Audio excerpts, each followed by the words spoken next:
जय हिंद साथियों। नमस्कार। मैं हरपाल ठाकुर सीहोर मध्य प्रदेश से, और आज आप लोगों से थोड़ा बात करना चाहता हूं। आप सब जानते हैं कि पूरे हिंदुस्तान का किसान केंद्र के बनाए तीनों काले कानून के खिलाफ जिस दिन ये संसद में पास हुए तब से लगातार पंजाब हरियाणा में 19 स्टेटों में आंदोलन किया, और उसके बाद लगभग 18-19 दिन से वो दिल्ली की बॉर्डर के ऊपर रोड में खुले आसमान के नीचे खड़े हैं। दुर्भाग्य है इस देश का कि अन्नदाता का देश होने के बावजूद भी भारत की सरकार, तानाशाही नरेंद्र मोदी ने हमारे किसानों को रामलीला मैदान या इंडिया गेट या जंतर मंतर आने की परमिशन नहीं दी। इससे बड़ी शर्म की कोई बात नहीं हो सकती। और साथियों, आप सब जानते हैं कि जैसे मोदी जी किसानों से बात करना चाहते हैं, उनके मंत्री किसानों से बात कर रहे हैं, पर पूरी केंद्र सरकार 14 गलतियां खुद किसानों के साथ बैठक में स्वीकार कर चुकी कि ये हमसे गलतियां हुई है, इनको सुधार करने की जरूरत है। इसके बाद भी पूरी सरकार, प्रधानमंत्री और कृषि मंत्री सहित सब लोग क्या कह रहे हैं कि नहीं, कृषि बिल किसानों के फायदे का बिल है, कृषि बिल तो बहुत अच्छा बिल है। तो फिर भैया बात करने का क्या फायदा? क्या आप ही के अंदर सारा ज्ञान है? ये किसान जो रोड के ऊपर है, इनके अंदर कोई समझ नहीं है, ये अपनी चीजों को नहीं समझते। तो साथियों, ये लड़ाई जो है, ये मात्र किसानों की लड़ाई नहीं है, ये लड़ाई हिंदुस्तान के 80% लोगों की है।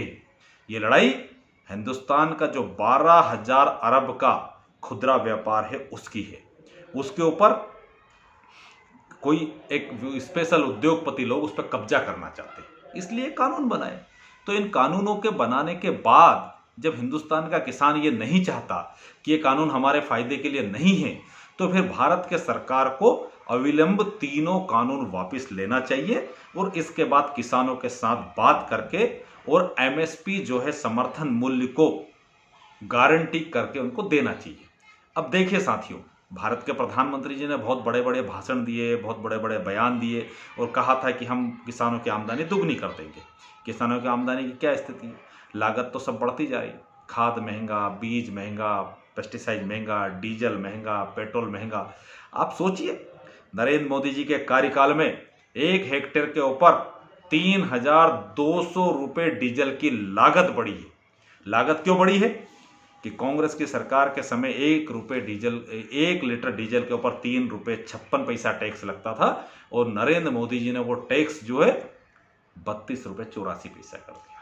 पेट्रोल पे जो टैक्स 9 रुपये 20 पैसा लगता था, वो नरेंद्र मोदी जी ने 31 रुपये 83 पैसा टैक्स कर दिया। इस कारण से लागत जो बढ़ी, महंगाई खतरनाक है। पर एक बात और साथियों, अभी पता चला और सरकार ने यह घोषणा की कि हम कोरोना की महामारी के कारण संसद सत्र नहीं बुलाएंगे। नरेंद्र मोदी जी और भाजपा और आरएसएस के सारे बेशर्मों, इस देश के सबसे नंबर 1 के नमक हराम लोग हो आप लोग।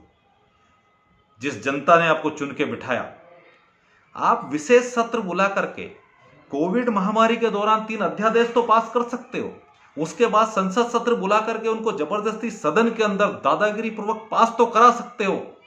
पर उसके बाद जब किसान सड़कों पर आंदोलन करने के लिए बैठे हैं, तो उस बीच में आप संसद सत्र इसलिए कैंसिल कर देते हो ताकि संसद के अंदर उस कानूनों के ऊपर बहस नहीं हो।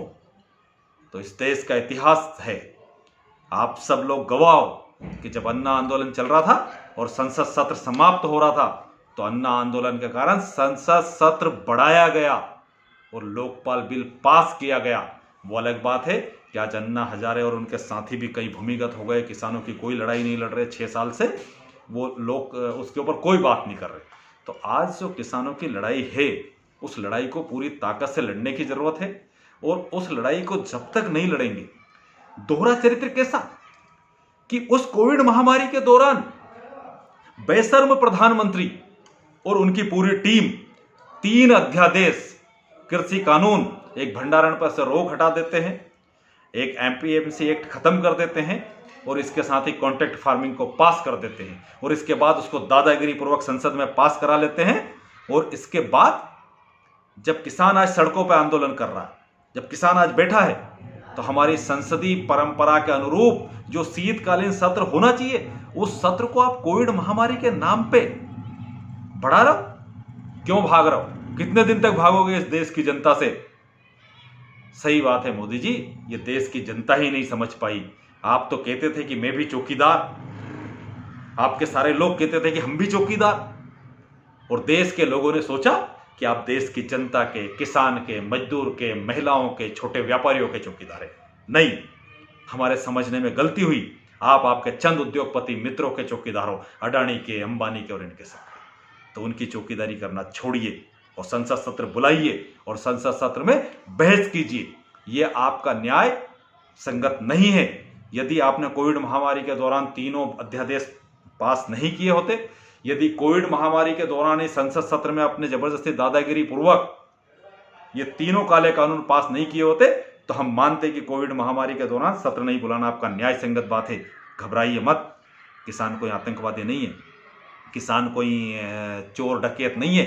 और आपके नेताओं को समझा दीजिए। मध्य प्रदेश का कृषि मंत्री कमल पटेल कितने अपशब्द किसानों के लिए बोलता है, देश के अन्नदाताओं के लिए। आपके सारे लोग किसानों के लिए क्या क्या बोलते हैं? थोड़ा तो शर्म कीजिए, हिंदुस्तान के किसान की इज्जत कीजिए। अगर हिंदुस्तान के किसान के साथ अन्याय होगा और हिंदुस्तान के किसान ने यह तय कर लिया कि मैं जितना खाऊंगा उतना पैदा करूंगा, तो इस देश में अन्न का जो भाव है ना, वो सोने के बराबर हो जाएगा। इसलिए इस देश के अन्नदाता के साथ बात कीजिए और संसद सत्र बुलाइए और तत्काल तीनों कानून रद्द करके अपने मालिकों की चौकीदारी करना बंद कीजिए और देश की जनता की चौकीदारी कीजिए। नहीं तो ये देश जो है और ये जो हिंदुस्तान का किसान है, जब तक आप तीनों बिल वापस नहीं लोगे, वापस नहीं जाने वाला है। वो पूरी ताकत के साथ संघर्ष करेगा। और ये बताइए, मध्य प्रदेश में आपका कानून पास होने के बावजूद उस समय 47 से ज्यादा मंडियां बंद हो गई, 60 से ज्यादा मंडियों में 7% का उत्पादन नहीं हो रहा। तो वो सब परिस्थितियों के कारण आप एकाधिकार मत करिए। और निश्चित तौर से आपका जो किसान बिल है वो ऐसा ही है सेम जैसा जियो आया था ना, आपके मित्र का, अंबानी का। क्या कह के आया था जियो? इनकमिंग फ्री, आउटगोइंग फ्री, ये फ्री वो फ्री। साल भर तक लगभग उसने लोगों को सब फ्री चलाया। उसके बाद जब मार्केट पे कब्जा कर लिया, 199, 299, 399, 599, 799 और 1000। तो ये इस तरीके से कब्जा करके अडानी और अंबानी के हाथों इस देश को गिरवे मत रखिए, इस किसान को बर्बाद मत कीजिए। अगर देश का किसान और मजदूर बर्बाद हुआ तो इस देश की पूरी अर्थव्यवस्था चौपट हो जाएगी। और आपके जो मित्र भंडारण करके लोगों को आटा जो 150 रुपये किलो बेचेंगे, आपको पता है ना कि भंडारण से किसको फायदा होता है?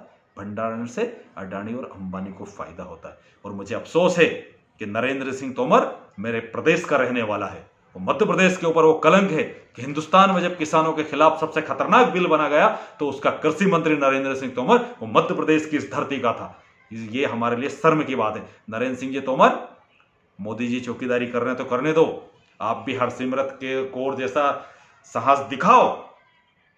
और यदि नरेंद्र मोदी जी बात नहीं मानते तो मंत्रिमंडल से इस्तीफा देके बाहर हो जाओ किसानों के सम्मान में, और किसानों का मान सम्मान रखो। उनके तीनों काले कानून रद्द करो और उनकी मांग पूरी करो। नहीं तो ये देश और पूरा विपक्ष, कांग्रेस पार्टी सहित सब लोग इस देश में संघर्ष करेंगे और आपको ये तीनों काले कानून रद्द करने पर मजबूर कर देंगे। एक बात बताइए, आप कहते हो विपक्ष बरगला रहा, विपक्ष के कहने से लोग वोट तो नहीं देते और विपक्ष के कहने से लोग आंदोलन कर रहे हैं। वाह भाई वाह, ये पाठशाला का नागपुर में चलती है, संघ में सिखाया जाता है इतना झूठ बोलना। शर्म करो, किसान की इज्जत करो, उनसे बात करो और उनकी मांग को पूरा करो। तीनों काले कानून रद्द करो और समर्थन मूल्य की गारंटी दो। धन्यवाद। जय हिंद, जय भारत।